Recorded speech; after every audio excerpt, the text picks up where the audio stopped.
Hello everybody, welcome to Crafty Soup. My name is Misty. I am here with the second challenge over at the Counterfeit Kit challenge group. And since our inspiration kits this month featured cut files and sprays, that is the challenge that we are taking on. And if you didn't add those things to your kit, no worries, you can go ahead and grab them and get to playing. Hopefully I inspire you to do just that. So let's get started.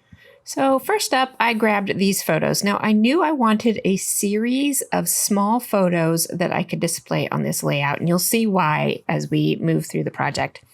And I was pretty sure I wanted to use this basic magenta color. And then I'm going to pick this lighter blue color as my cut file. And what you see here is a series of tickets that actually looks like a film strip. And I'm going to use those to highlight these photos of growing our own pumpkins, which means we didn't have to get tickets for the pumpkin patch this year.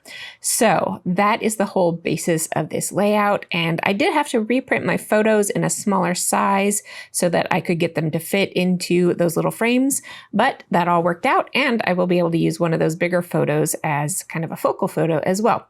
Now, the fun thing about these little tickets is that they do pop apart, and this is actually a cut file that I designed, so if you would like to download that for free, you can follow the link in the show notes and head over to my blog and get that file.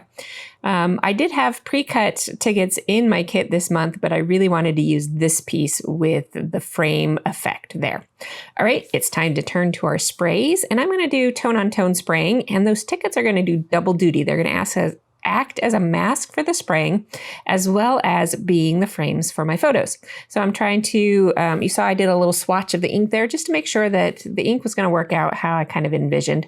And then I'm going to go ahead and get to spraying. So I'm going to place my little tickets there. I'm thinking about how I want them oriented so that they're going to create this kind of shadowy effect, and it's going to be in the background, but I want it to not take up too much attention from the other elements. So trying to imagine that all in my head is a little tricky. I do dab off the excess ink on these. I knew it would get some ink on there, but I wasn't sure how much would bleed through or seep under and cover up the color of those cut files. So it's all kind of an experiment.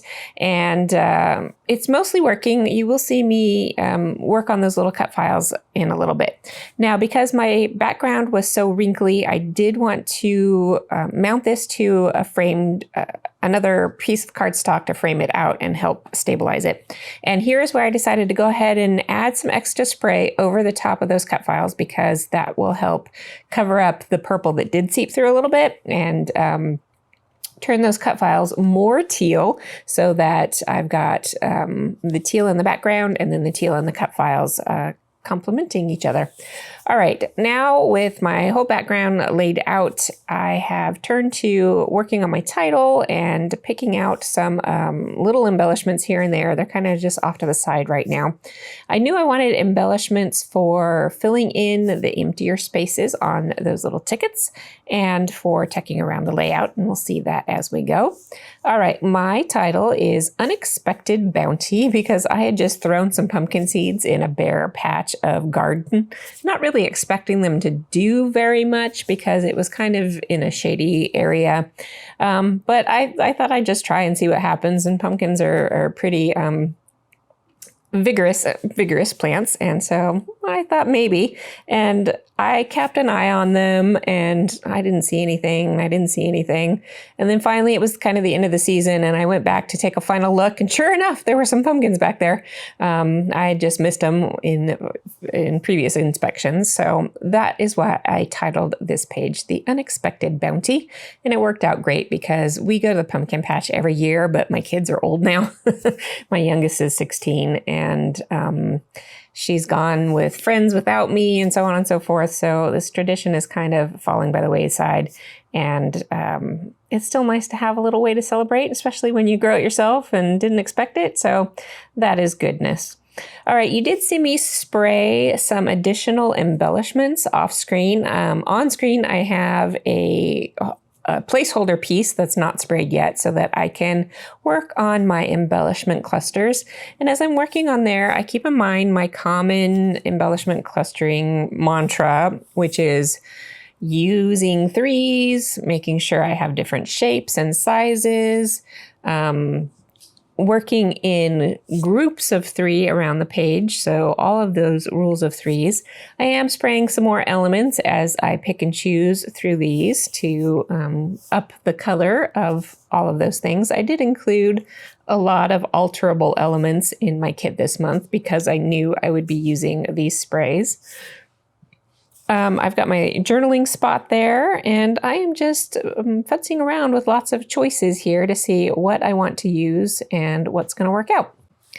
Now, some of the other elements that I put in my kit this month that I featured in my Forgery on the 4th video a few days ago was these fabric arrows. And so I wanted to go ahead and make sure I got some of those tucked in this kit.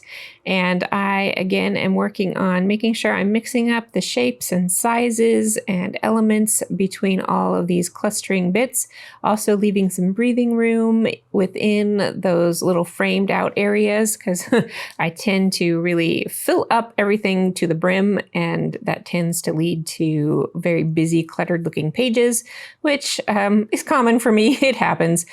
So I'm trying to be very conscious of keeping this one not as cluttered this time, but still working with all of the little bits and pieces that I love to add on there. And so far, I am pretty happy with how it's going. I do have a couple bits and pieces that I'm just not sure where they can end up, because it is feeling like all the elements aren't really mixing and matching well. So I will keep fussing and keep moving things around until I find just the right spot for all these things. And speaking of just the right spot, that camera was something I really wanted to put on here, but I was having a hard time trying to figure out where it would fit. And then I realized there's a little nook that it can tuck right in next to my title. And I often create those nooks on purpose to tuck things around them. And I had forgotten that there was a nook there. So that worked out perfectly. And I'm giving it a few lookovers again. I don't want to hide that background spray too much. I have covered up some of it, but the hint of it is still there. So I want to be sure to leave it there, because like I said, when I get in the flow of adding bits and pieces, I can kind of lose track of the bigger picture and put too much. So hopefully I can help you avoid doing the same thing by pointing that out as we go. I did add a couple of gold bits on here as well. So, or that gold word says love. And then because I have gold on there, I want to make sure that I am adding more gold to other places on the layout so that elements aren't lonely, quote unquote lonely, and they look more cohesive that way. So I did find little gold hearts to add other places too. So that helps tie all of those things together. All right, here is a final look at the close-ups of this project. I hope if sprays and cut files are not your thing, I hope that maybe you'll give them a chance and go ahead and check out the other designers and their projects to see how they use theirs. And maybe you can come up with some ideas to make it all work for you. All right, that is it for me this time. Like I've been saying, my channel is a little quiet this month, but I will be back with more videos, so I hope you will stick around. Until then, have an artful day.